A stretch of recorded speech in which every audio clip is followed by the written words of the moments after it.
পূর্বাঞ্চলে ৩০তম ঢাকা আন্তর্জাতিক বাণিজ্য মেলার সপ্তম দিন চলছে। সকালের দিকে কিছুটা বেচাকেনা কম থাকলেও বেলা বাড়ার সঙ্গে সঙ্গে জমে উঠেছে মেলা প্রাঙ্গণ। বাণিজ্য মেলা প্রাঙ্গণ থেকে বিষয়ে বিস্তারিত জানাতে যুক্ত হচ্ছেন ফেরদৌস রহমান। চলে যাচ্ছি ফেরদৌসের কাছে। ফেরদৌস, জানাবেন যে ছুটির দিনে কেমন জমে উঠল বাণিজ্য মেলা এবং ক্রেতা দর্শনার্থীদের ভিড় কেমন দেখছেন? আমি এখন রয়েছি রাজধানীর থেকে অদূরে পূর্বাঞ্চলের ৩০তম আন্তর্জাতিক বাণিজ্য মেলায়। এখানে কিন্তু আমরা দেখতে পাচ্ছি যে আজকে কিন্তু মেলার সপ্তম দিন চলছে।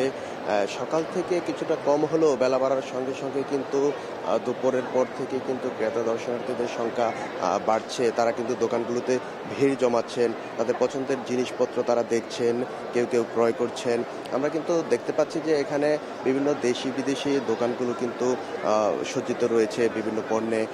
এখানে কিন্তু নারী এবং শিশুরাও কিন্তু তাদের পছন্দের জিনিসপত্র ক্রয় করছেন, কেউ দেখছেন তাদের পছন্দের জিনিস গুলো ঘুরে ঘুরে দেখছেন।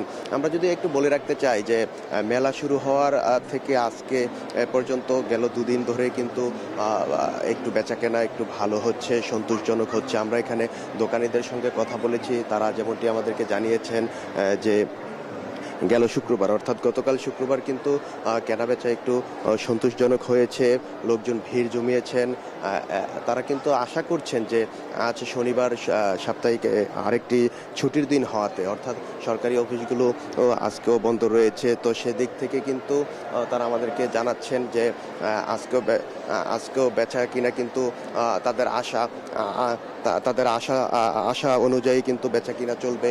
এবং তারা আমাদেরকে যেমনটি জানিয়েছেন যে আজকেও শুক্রবারের মতো কিন্তু আজও বেচা কিনা তাদের প্রত্যাশিত অনুযায়ী হবে এবং লোকজন যেভাবে ভিড় করছেন তারা কিন্তু আশা করছেন যে আজকেও ভালো বিক্রি করতে পারবেন। তো রাজধানীর পূর্বাঞ্চলের বাণিজ্য মেলা থেকে আমার কাছে ছিল এই সবশেষ।